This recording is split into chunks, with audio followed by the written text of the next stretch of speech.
Welcome back, everybody, to me talking about books. It's been a while, I know, and I'm sorry for that.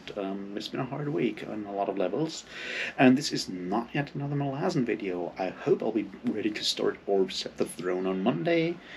Until then, there's a bit of other stuff happening, and we'll see how that goes. There's a long video on my what I did the last week with the records and stuff coming up. It's just taking forever to edit, so there's that. Um, anyway, this is me coming back to the Foundation trilogy and having a look at Foundation and Empire compared to the first one, which is just Foundation, which we spoke about a couple of weeks ago.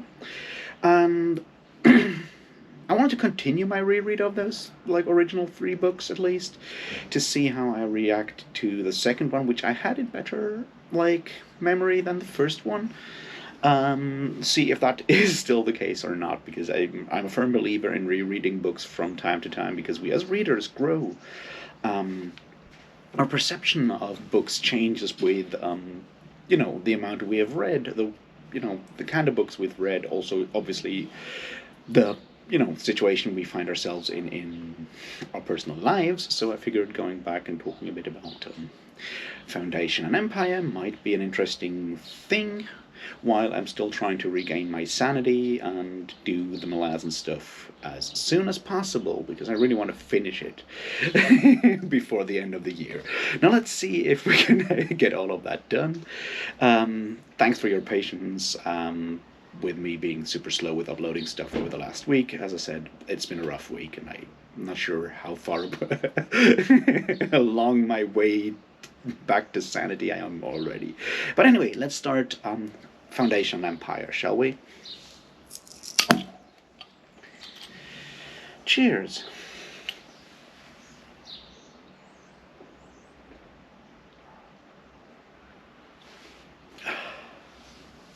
So, Foundation Empire is the second one in the original Foundation trilogy. And unlike the first one, which had 4 or 5 parts, I already no longer really good at that. Okay, psychohistorians, encyclopedists, mayors, traders, and 5 merchant princes. This one has only 2 larger parts, the general and the mule, and we'll talk about what we can get out of those, and if all the issues that I had with the first one, or things that I feel made the first one such a perfect example of classic science fiction literature, are still here, which have changed, and so forth. Because Isaac Asimov is certainly, he was a long-lived author who had a long career, and over that time, obviously, our the general concepts, the general ideas and style in science fiction literature changed a lot. So we'll see how he adapts over time here. So let's look at what I touched on the last time around, which is, high concepts, fairly few, actual plot lines and whatnot. Characters that are way more cardboard cutouts or symbols that are moved about. Weird looks at technology that has partly been, that have not aged well with our scientific progress over the last decade, or I don't know, 5 decades at this point, 6 decades. Holy shit, that's been a long time. But anyway, you know what I mean. So I figured let's have a look at those kind of things. Now, first of all, the technology thing is still an issue, and it will remain an issue, because the whole premise of ubiquitous nuclear power in whatever way he's imagining it as the thing that was the rage in the 1950s, when we still believed in nuclear power, in all kinds of things, has obviously not, aged well so far. Will it change in the far future? I have no idea. But right now it doesn't look like miniaturized nuclear reactors in our toothbrushes will be a thing in the near future, at least. So that part's certainly remains the same, and it's something that we, as I said before, we all face or encounter um, uh, in a ton of science fiction of the later, 50s, 60s, 70s, even 80s, as I said, like with something like Neuromancer, which has that problem as well. So we have that bit, and it's one of those things that I certainly won't criticize any author for, especially that's fine. That's not what exactly Asimov's point of view, point was with those novels. It's just something that you can sit back and smile on and see how things have developed differently. There's nothing funnier than seeing a prophet getting it wrong in any case. So that's pretty cool. Now, let's look at the other aspects that I criticized first, and then we go into stuff that is different and that I think is better. Plots. Since we have at the same length of the first trilogy, but we only have two novellas basically, two parts. Those are way more elaborate and have more of an actual plot going on. And that also means that the characters are a bit more fleshed out, a bit more nuanced. They're still, very different from what you might have in contemporary science fiction, at least in part of contemporary science fiction and fantasy when it comes to character writing, because it's something that took science fiction and fantasy authors a long time to get right. Not everyone is really good at it yet, but we've kind of accepted that part from other parts of literature over time, that characters are kind of important and do have, can have facets and stuff. So we have that, and that's pretty cool. Because obviously they get more room this time round. Once again, more pages, and they seem to be more of actual individuals, and that's certainly a thing that we'll get back to when we talk about those two stories in a bit of more detail. Just at the beginning already, yeah. Characters have I don't want to call it improved, but characters have the focus on characters is bigger this time round, and that is certainly a great development. Now the next bit, being the bit about gender roles and female characters. Well, yes and no. Well, mostly no. The first part, the general, once again has no female characters whatsoever, as far as I can tell. As far as I can remember, there's no female characters whatsoever in the first part, which, is about war and stuff.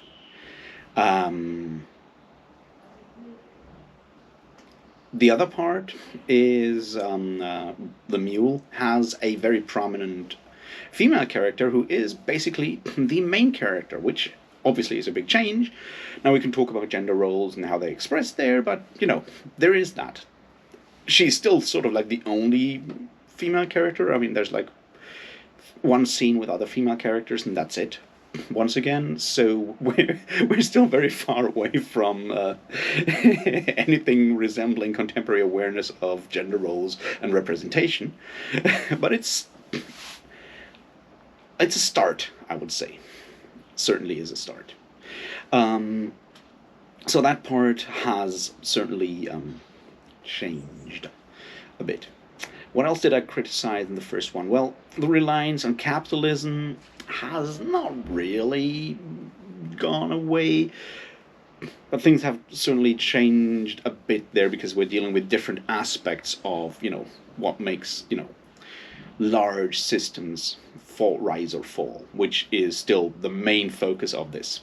So while we're no longer fully and 150% following along with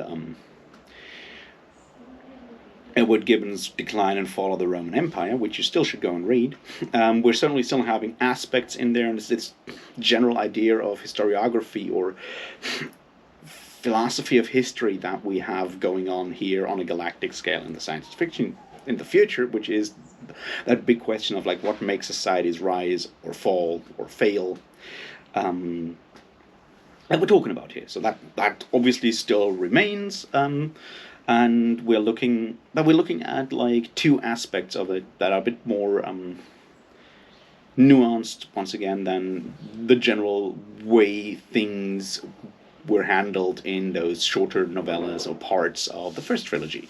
So once again, getting better there, or getting closer to what we in the 21st century or the 2020s at this point kind of expect from a science fiction novel, or at least from a contemporary one. Because once again, this is part of what I'm trying to do here, I'm trying to explain here, is that the genre of science fiction literature and fantasy literature has come a huge way since its.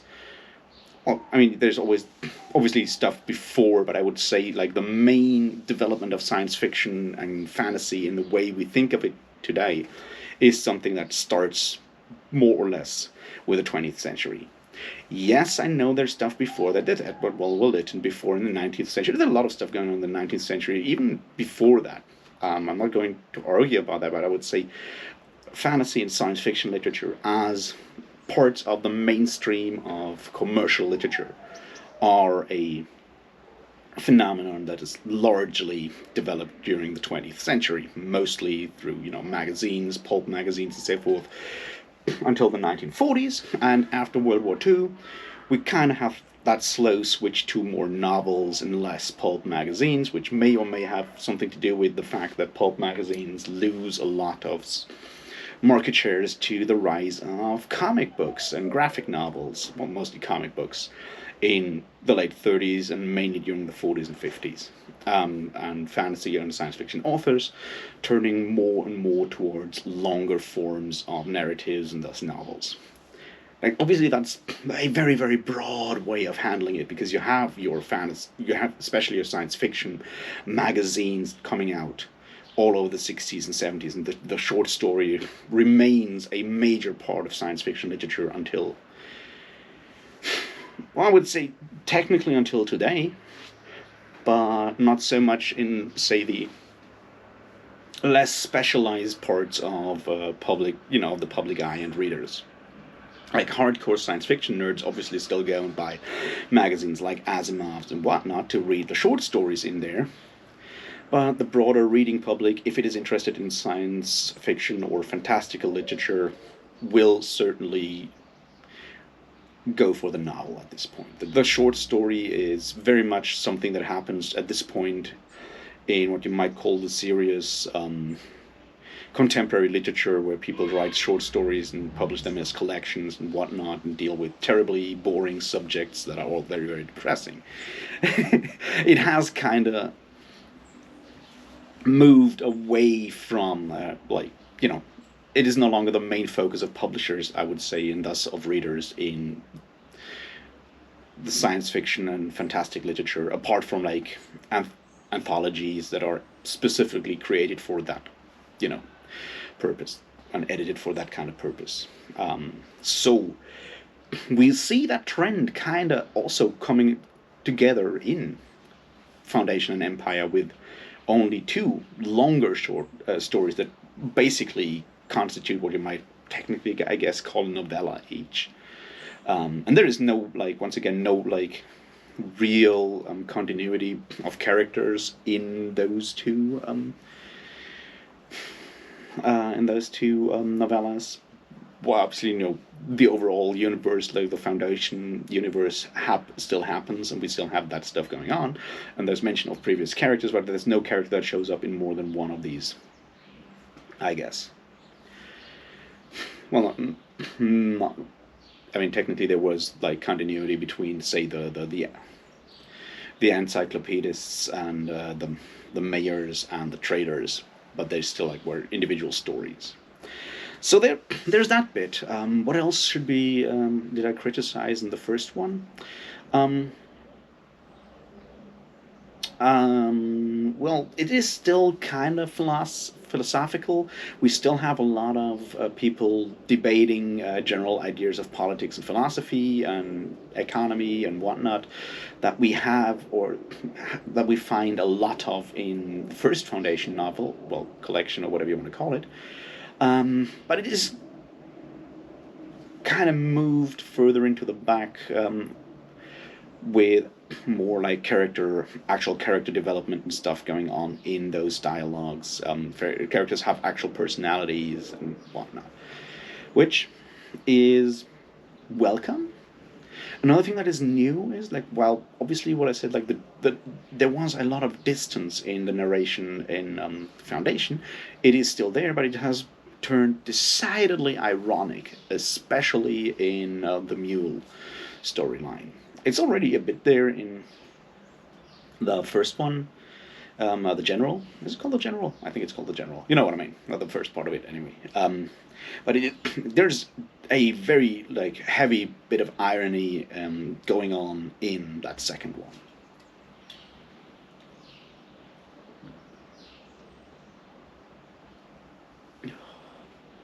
And that's something that I personally really appreciate. It's not like the level that you have from some of, like, say, Ray Bradbury's writing, if he chooses to, like in Martian Chronicles or stuff like that. But it is there, and certainly adds to and takes away from the dryness of the first one. Now let's have us a look at those two parts of the novel and see what we gain here, what has changed. Like, apart from like checking in what is there in comparison, let's look at what those two do in a different way, in a new way. Now the first one, the story of the war of the Empire against the Foundation and how it changed or like failed, or the Empire failed to actually conquer the Foundation. Now that you could go and take it as analogs if you have read what are they called? If you have gone and read Your Decline and Fall of Roman History, you can see certain parallels there between wars that the Byzantine part of the Eastern Roman Empire waged against other parts of the Roman Empire, the way that generals were, rose and fell. I mean, I'm not going as far as to say that General Berlioz is a clear parallel or whatever modeled on the General Belisarius, who was sent by Theodosius. No, it's not Theodosius.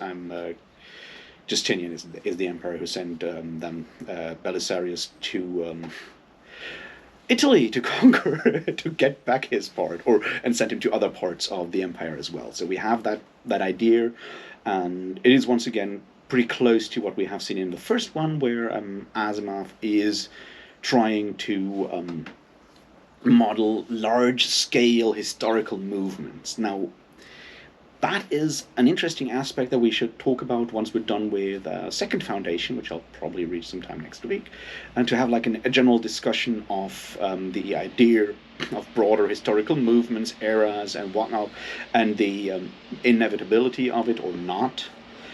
Because this is sort of the interesting dichotomy that Asimov is wrestling with here, right? Because on the one hand, we have the idea that psychohistory, invented by Harry Seldon, can predict the future and predict the movement of large masses of people, basically large populations and whatnot. At the same time, in each of those episodes that we have spoken about so far in Foundation and also here in Foundation and Empire, it is very much referring to that history of great men, or the way to that idea of like history of great men that you have in a large part of historiography until a couple of decades ago, where we write history once again, and it is the actions of very specific individuals that actually helped to avoid specific crises, which is, Salah Hardin in the first one, the mayors, and Hober Mallow later on as the merchant prince. You have these ideas going on there once, again and again. And we still have that here with, up to a point, how the actions of individuals lead to, to critical developments in history. But he kind of goes and takes away from that in the first one, in general, when we see the individual actions of that patrician whose name Duke Umbar, I think that's his Duke Umbar, whatever his name is, that guy, and the trader, the free trader, whose name I have already forgotten, those two doing their thing, and trying to do their thing by attacking, or like doing all these, flying back to the Empire, trying to get Berlioz and the other guy, Broderick, something like that, Broderick. Anyway, that guy, the private secretary convicted of treason, or before that, all the other stuff that they're trying to bribe on. The acts of individuals suddenly are no longer important. It is the broader scope of history that is unavoidable here, which is the system that the Empire has degraded to, which is one of like warlordism, where one successful general takes over after the other one and crowns himself emperor. And that's something that we have seen in, both the West and the East, and mostly the West of the Roman Empire near the end as well, with your bodies like Maximinus, Thrax, and others that are just like, that rose to power through the support of the soldiery, mostly the Praetorian Guard, I guess. At least if you follow Edward Gibbon's reading. And this is the basis of history that Asimov is looking at here. So, in a way, the general is emphasizing that idea of psychohistory much more than parts of the first Foundation book were, where it was still usually the acts of individuals that avoided crises or overcame crises. Now, the second one, which is, I feel, the more interesting story, in a way, is the Mule, obviously, goes in the opposite direction, sort of, kinda, by which we have, on the one hand, Asimov wrestling with the idea, or this general theory of psychohistory being a science that can predict the future, and that's, coming across the idea of mutation or pure chance, which in this case creates the Mule, and thus derails the course of history, or at least part of the course of history, from the predictions of Harry Seldon. Once again, it is the longer one. It has way more character nuance with the psychologist, which, is still very fascinating to me, that the idea of calling these people psychologists, it's one of those funny things where you can see how language has changed or wasn't yet fully developed in the way, or like certain definitions or names weren't yet that developed or established, because when, in the 1950s, when you talk, it's more like psychoanalysis is still sort of the big thing with Jung and Freud and whatnot. So the term psychologist is not yet fully established as what we would see psychology today. So this is, in itself can actually give you like a lot of like disjointed ideas there.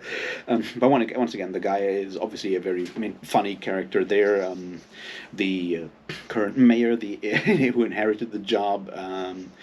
Once again, those are still parodies, but that's the point. We've come to parodies, which is a different way than just like pure symbols or icons that those characters were in the first stories. These characters have lives, or at least, are parodies, which, as I said, I appreciated. The scenes in the garden and at the desk of the mayor were pretty fucking ridiculous and pretty funny.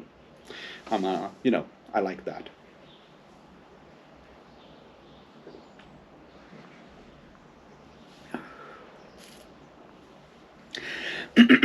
Now, the other part there, though, that is really interesting to me, is certainly the idea of the Mule. Well, is the one side of it. The other part of it is that while we have a female character, a female main character, who actually figures out what's going on and keeps everyone moving and so forth, which is really, really cool, on the other hand, you can still read the times it is written in, right? She's very much described as being an anomaly, having, walking like a man, behaving like a man, and it's obviously like obvious in most of those situations Beta comes in. It's like that everyone around is astonished by that, which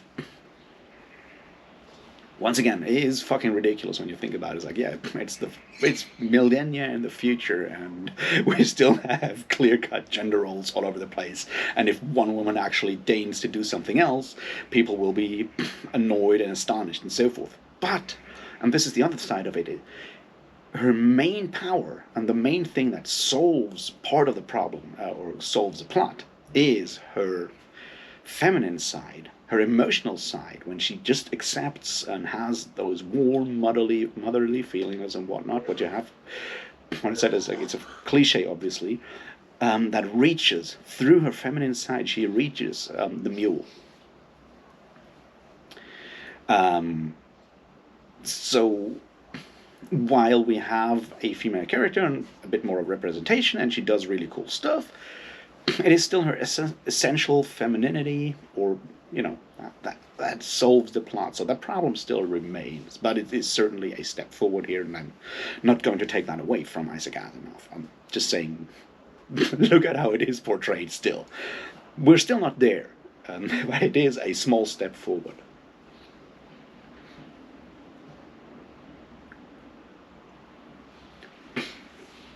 The other side, though, of what I saw in the Mule here, what I said with characters becoming parodies, is, while in some cases this is very, very funny, the danger of a parody is always that you slip too far into cliche, and having the emperors in exile, which, yeah, makes that very clear, and why the portrayal of the Dagobert the Ninth, I think. Incidentally, that's very much, those names are once again like hints towards Western Roman, or like the successor kingdoms of the Western Roman Empire. Dagobert being very much a favorite name of both Lombards and Germans at, the 5th and 6th century, for example. So we have that going on there. Franks as well. But, or Merovingians at the time, I guess. Point is, we have that idea of like I found that depiction of the old emperor who's like very much losing his mind, is senile. That was one of Asimov's best parts in like when it comes to just like actually showing emotions for his characters, depicting them in a very touching way. Almost one of the best depictions in the trilogy so far. But on the other hand, his son and his advisor are very much going into the cliche side of things, which, once again, I feel like what you can see with Foundation overall, we'll come to that once we talk about Second Foundation in next week at some point. What you can see overall is the shift from the kind of science fiction that I mostly called out Foundation for, which is almost no characters, no character development, no like deeper characters at all, and just the discussion of philosophical, sociological, political, whatever ideas in a speculative way, with the backdrop of the future of science fiction behind it, towards what we have more of today in science fiction. Not all of it is that way, but most of it is that way, which is basically the writing of novels that are closer to what you might call your average contemporary literature, serious literature, I hate that word, that is about the struggles of the human condition, of the question of being human in front of with the backdrop of the future behind it. That's sort of how overall fantasy and science fiction literature have mostly shifted over the last 60 years, I would say. While there's certainly still like greater ideas discussed in science fiction, they've kind of faded into the background a lot more. And obviously there's stuff like, say, Neil Stephenson's Fall, or Dodge in Hell, which is very much the old school side of discussing a theory or an idea and doing a terrible job at depicting characters. Actually, it might also just be Minecraft fan fiction at this point. I don't know. It's still an interesting book to read, though. Just saying. But most of contemporary science fiction is very much basically a novel that has like maybe lasers and fireballs in it, but could all apart from that also just be a story about disenchanted 40-year-olds in America getting divorced, which I know is a terrible way to describe contemporary fiction. It just feels that way so often. So we can see that shift over time with all the problems that matter has. When the first one is basically philosophy, sociology, and a few example characters like you have them in your Socratic dialogues by Plato, where you have characters that have certain, they do have certain characteristics. Some of them are rash, some of them are easy to anger, some of them are more thoughtful and so forth. But that's about it. Even with something like Hume's dialogues on natural religion, you have the same thing still. So that's sort of what you can see in early science fiction by Asimov in Foundation. We're slowly shifting towards the other side, where we have a novel about people that happens to be in the future. And part of that is obviously still using characters as stand-ins and as cliches, and you can see that happening, I feel, in the part with the mule and the storyline there, with the crown prince and his advisor, which just, I don't know, sort of is an issue. Now there's two questions at the end that we need to talk about the idea of the mule and how pure chance and random events and mutations can throw off science that is about predicting along empirical measurements. And I feel it's disingenuous to look at it that way, because while Asimov kind of raises that idea, and Harry Seldon's prediction of the civil war between the free traders, the traders in general, and the old trader, like merchant prince aristocracy and so forth, seems to be off because of all the stuff that's happening with the mule. We find out in the end, Harry Seldon still has predicted this problem and established the second foundation somewhere to deal with psychological and human issues and so forth.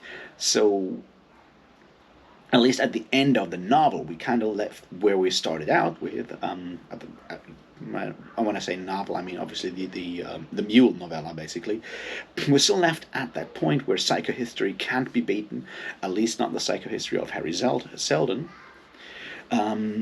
because he already foresaw that bit as well.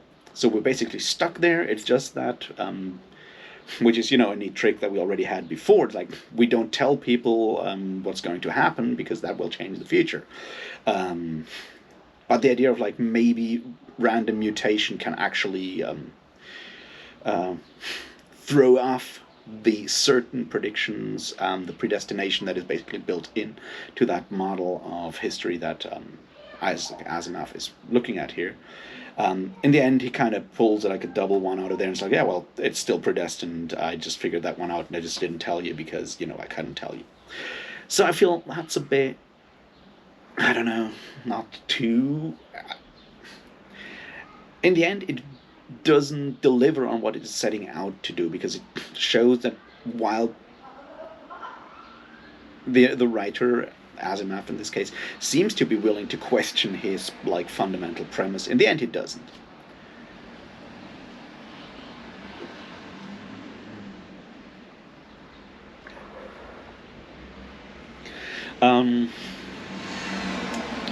So yeah, there's that aspect that I found a bit not problematic, but just not too convincing, or I won't even call it disingenuous, but it's a bit weird.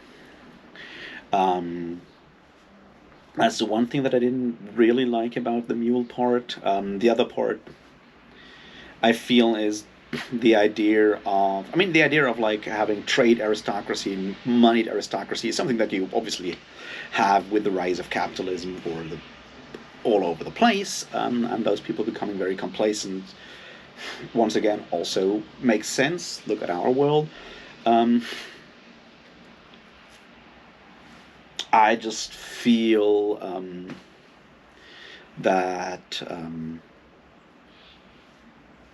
I don't know, the way like one person, like the new genius, the psychologist, being able to just change all of that. I don't know, didn't really convince me. Even though I did kind of like that character, he, although he kind of reminded me in a way, at least, of what's his name, of the author, the old main character in Stranger in the Strange Land, whose name I constantly forget.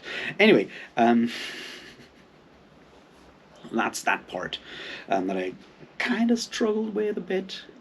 Plus, quick aside, the idea of the Visisono